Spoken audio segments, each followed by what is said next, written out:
Hello dear student, welcome back to my channel. जैसे कि आपको पता है कि हम क्लास 12 इंडियन इकोनॉमिक डेवलपमेंट के लिए जो आप रेफरेंस बुक यूज़ करते हैं TRG एंड VK ओरी का, उनमें जितने भी चैप्टर गिवन हैं उनके एक्सरसाइज को हम 1 बाय 1 कंप्लीट कर रहे हैं। अभी तक हमने चैप्टर नंबर 8 तक कर लिया है। आज हम कर रहे हैं चैप्टर नंबर 9 जो कि है हमारा इंफ्रास्ट्रक्चर। ठीक है, चलिए शुरुआत करते हैं। इसका पहला एक्सरसाइज जो हमें MCQ दिया गया है, फर्स्ट एक्सरसाइज में पहला क्वेश्चन को देखते हैं।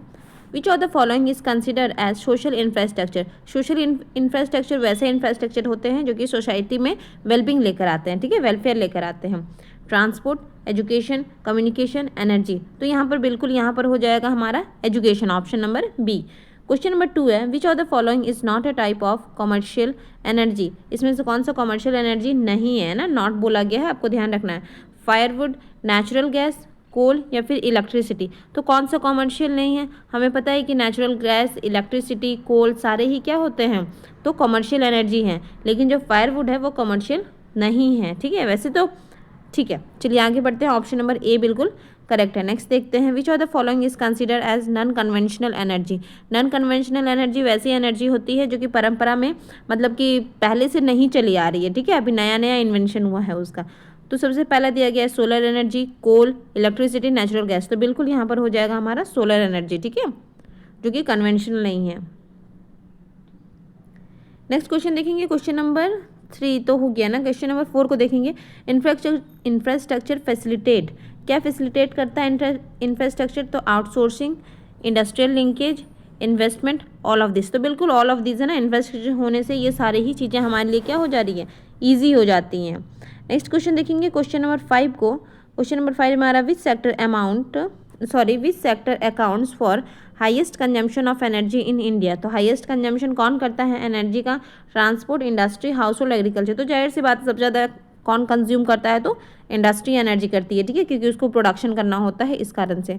नेक्स्ट देखेंगे क्वेश्चन नंबर 6 को। Health infrastructure in India is biased against. जो हेल्थ इंफ्रास्ट्रक्चर है वो किसके लिए बायस्ड है ना, यानी कि किसके तरफ उसका झुकाव ज़्यादा है?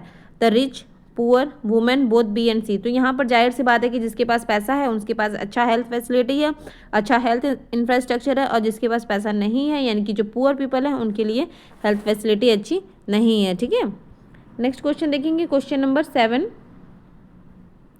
ग्लोबल बर्डन ऑफ डिजीज यानी कि GBT as an indicator is use to access death cause by the communicable disease. इसमें नॉन कम्युनिकेबल डिजीज भी इंक्लूडेड होते हैं, इसलिए ये तो नहीं होगा। The quality of disease free life lived by the people, नहीं, डिजीज फ्री थोड़ी। नेक्स्ट है the quantity and quality of life lived by the people. ठीक है, आगे देखते हैं। Death cause by the non communicable disease, नहीं, तो मैंने बताया था ना कि कम्युनिकेबल दोनों और नॉन कम्युनिकेबल दोनों ही इंक्लूडेड होते हैं। तो यहाँ पर है option number C, that is the quantity and qualitative life of lived by the people. ठीक है, यानी कि कितना वो जीते हैं और किस क्वालिटी में जी रहे हैं, ये हमें बताता है, ये इंडिकेटर है किसका? तो ग्लोबल बर्डन ऑफ डिजीज का। ठीक है, नेक्स्ट क्वेश्चन देखेंगे, क्वेश्चन नंबर 8 को। Which of the following is not a system of Indian medicine. Indian medicine का कौन सा नहीं है सिस्टम? ठीक है, टाइप। आयुर्वेद, ये तो इंडियन है। एलोपैथी, बिल्कुल ये तो एलोपैथी ही होगा, है ना, जो हमारी फॉरेन की है। ठीक है, यहाँ तो नहीं है ना, इंडियन नहीं है। उसके बाद यूनानी, सिंधी, ये सब इंडियन ऑरिजिनेट है। नेक्स्ट देखेंगे क्वेश्चन नंबर 9 को। Infrastructure contribute to growth and development on account of which of the following. यानी कि जो इंफ्रास्ट्रक्चर है वो कंट्रीब्यूट करता है ग्रोथ एंड डेवलपमेंट में, कैसे? तो इट प्रमोट प्रोडक्टिविटी, बिल्कुल। It generate linkage in production, हाँ ये भी करता है। इट रिड्यूस द साइज, नहीं, जब प्रोडक्टिविटी बढ़ रही है तो मार्केट का साइज क्यों घटेगा? मार्केट का साइज तो बढ़ेगा ना, रिड्यूस नहीं होगा बल्कि इंक्रीज होगा। तो यहाँ पर हो जाएगा option number both A and D, B, यानी कि ऑप्शन नंबर डी हमारा बिल्कुल करेक्ट हो जाएगा। नेक्स्ट क्वेश्चन देखेंगे, क्वेश्चन नंबर 10 को। With respect to coal as a conventional source of energy choose the correct statement. ठीक है, कोल हमारा कन्वेंशनल एनर्जी है, मतलब सोर्स ऑफ एनर्जी है, हमें पता है। आगे देखते हैं। India is in deficient in coal production. India has experiencing shortage of coal supply in recent year, हाँ ये ठीक है। The principal consumer of coal are thermal power station, steel plant among other, ये बात भी सही है। वैसे तो ये भी बहुत हद तक सही है, लेकिन डिफिशिएंट होने के कारण ये है कि बहुत ज़्यादा कंजम्पशन होते चला जा रहा है, इतना ज़्यादा कंज्यूम हो रहा है कि कोल का प्रोडक्शन तो नहीं हो पा रहा है ना, तो इसी के कारण से कोल में कमी होती जा रही है। वैसे ये स्टेटमेंट भी हल्का फुल्का ठीक है, लेकिन यहाँ पर ऐसा कुछ है नहीं, तो यहाँ पर हम लोग बोथ बी एंड सी जाएंगे। अगर नेक्स्ट देखेंगे question number 11, with respect to electricity generation in India choose the correct statement.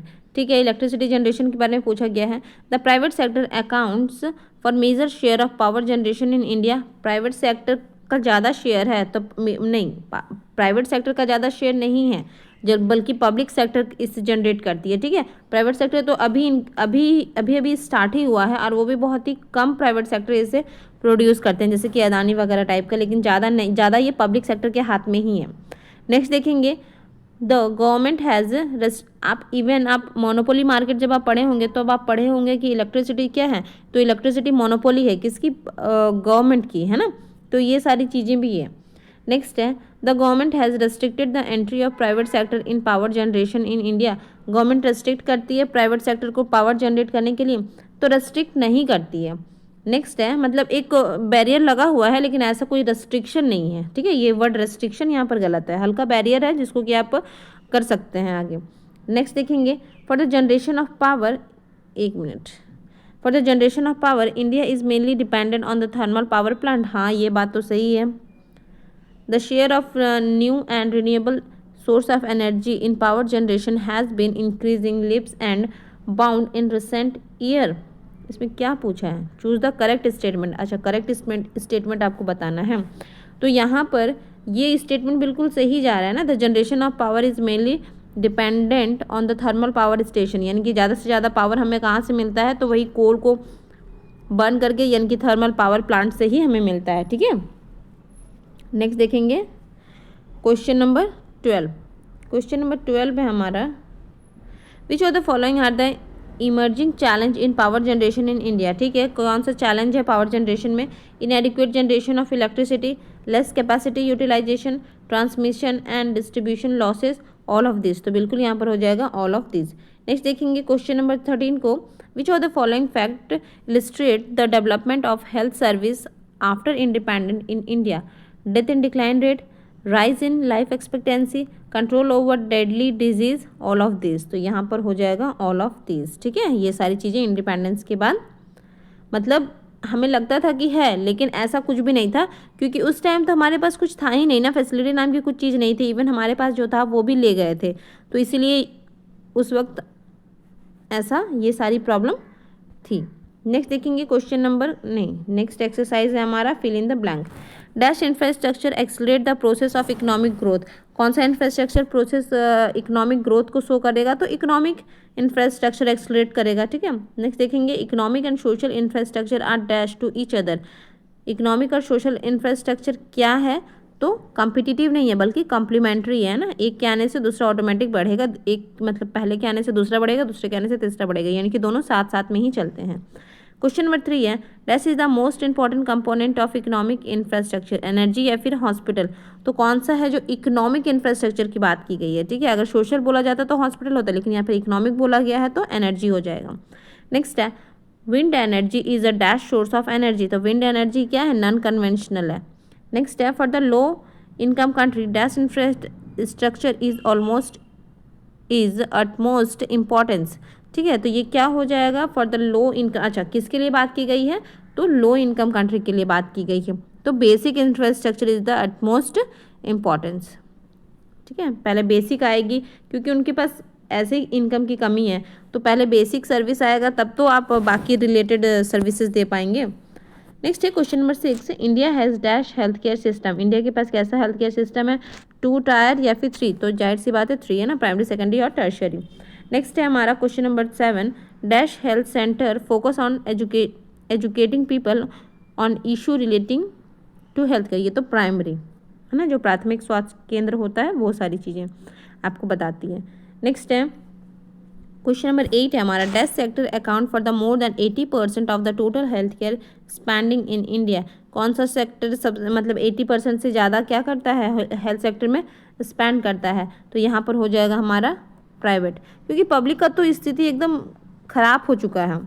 Next देखेंगे question number 9, infrastructure dash size of the market.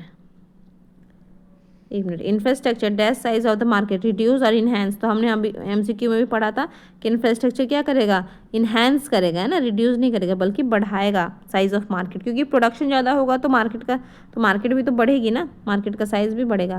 Question number 10 है dash health care centre are high and fully equipped medical centre, तो ऐसी कौन सी होती है, तो ये होती है टर्शियरी। ठीक है, चलिए नेक्स्ट देखेंगे क्वेश्चन नहीं, ट्रू फॉल्स। पहला एक्सरसाइज है हमारा ट्रू फॉल्स, जिसमें हम देखेंगे पहला क्वेश्चन को, social infrastructure accelerate the process of human development. हाँ, ट्रू है ना, सोशल इंफ्रास्ट्रक्चर है ह्यूमन डेवलपमेंट को आगे करता है, एक्सेलरेट करता है। क्वेश्चन नंबर 2 है, school college hospital are the element of economic infrastructure. नहीं, स्कूल कॉलेज क्या है, सोशल इंफ्रास्ट्रक्चर का पार्ट है, तो ये है फॉल्स। नेक्स्ट देखेंगे infrastructure generate linkage in production, infrastructure production में हेल्प करता है, जनरेट करता है, तो ट्रू। नेक्स्ट है goods of non commercial energy are generally produced by the villagers as free good. जो नॉन कमर्शियल एनर्जी होती है, यानी कि नॉन कमर्शियल एनर्जी क्या होती है, जो फायरवुड है ना, लकड़ी वगैरह सब है, क्या उसे विलेजर्स फ्री गुड की तरह यूज़ करते हैं, बिल्कुल, तो ये हो जाएगा हमारा ट्रू। नेक्स्ट है the shift from hydro electricity station to thermal power station has occurred because it very cheap to import coal. क्या इम्पोर्ट क्या है, the shift from the hydro electric station to thermal power station has occurred because it is very cheap to, नहीं जी, false. Next है question number 6, electricity is the primary source of energy. क्या electricity primary source है energy का, तो primary source कैसे होगा, electricity तो हम बाद में जनरेट करते हैं ना, प्राइमरी सोर्स तो हमारा कुछ और है, जैसे कि कोल वगैरह हुआ है ना, फायरवुड हुआ, ये सारी चीज़ें हुई, तो अरे यार ये मैंने क्या कर दिया, फॉल्स है ना। नेक्स्ट है फॉल्स। नेक्स्ट है there is a need to encourage privatisation in power generation to cope with the challenge of power generation in India. क्या ये ज़रूरी है कि प्राइवेटाइजेशन हो पावर जनरेशन का, to cope with the challenge, यानी कि जितना भी मतलब पावर जनरेशन का तो शॉर्टेज हो रहा है हमें पता है, तो इन सबको कॉप अप करने के लिए क्या प्राइवेटाइजेशन होना चाहिए, तो बिल्कुल होना चाहिए। ठीक है, ऐसे में क्या होगा, तो ये स्टेटमेंट है ट्रू। एक्चुअली मैंने बताया था ना आपको कि वहाँ पर क्या है ना, कोई गवर्नमेंट कोई बैरियर नहीं लगाई हुई है, मतलब ऐसा कोई रेस्ट्रिक्शन नहीं है कुछ, लेकिन इतना ज़्यादा इन्वेस्टमेंट चाहिए ना पावर जनरेशन में कि प्राइवेट सेक्टर इसमें नहीं आ पाती है। ठीक है, नेक्स्ट देखेंगे क्वेश्चन नंबर 8 को, community health centre are often work as the referral centre for the primary health centre. जो कम्युनिटी हेल्थ सेंटर होते हैं क्या वो प्राइमरी हेल्थ सेंटर होते हैं, बिल्कुल ट्रू, 8 का क्या हो जाएगा, ट्रू। नेक्स्ट देखेंगे 8 नंबर है हमारा ट्रू। नेक्स्ट देखेंगे क्वेश्चन नंबर 9 को, private sector has emerge as the dominant source of health care service in India. जो प्राइवेट सेक्टर है वो डोमिनेंट सोर्स है हेल्थ केयर सर्विस की, ट्रू, हमने ये भी पढ़ा था, ट्रू। अच्छा ये इसके साथ ट्रू है ना।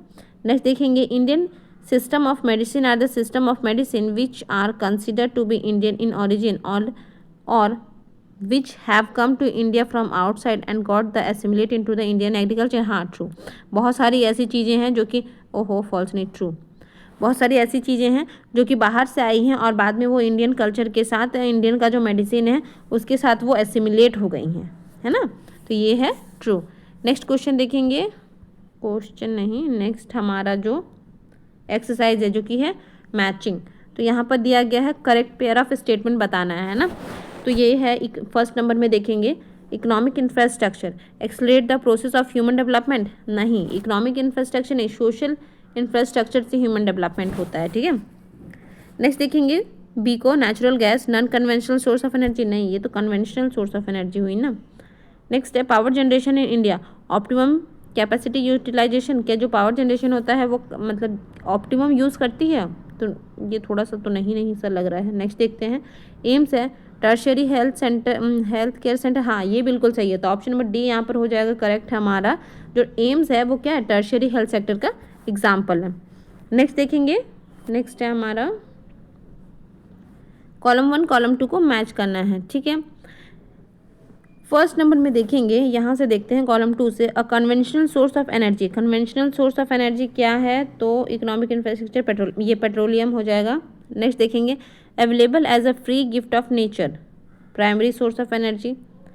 उसके बाद है facilitates for surgery and UCG, ये हमें इकोनॉमिक तो नहीं होगा, ये secondary health care institute. Means of transport economic infrastructure, यानी कि ए का हो गया हमारा 4 नंबर, बी का हो गया हमारा 1, सी का हो गया हमारा 2 और डी का हो गया 3, यानी कि 4 1 2 3। ठीक है, चलिए होप आज का वीडियो आप लोगों के लिए यूज़फुल रहा है। मिलते हैं नेक्स्ट चैप्टर के साथ। Thank you for watching. Thank you, bye bye.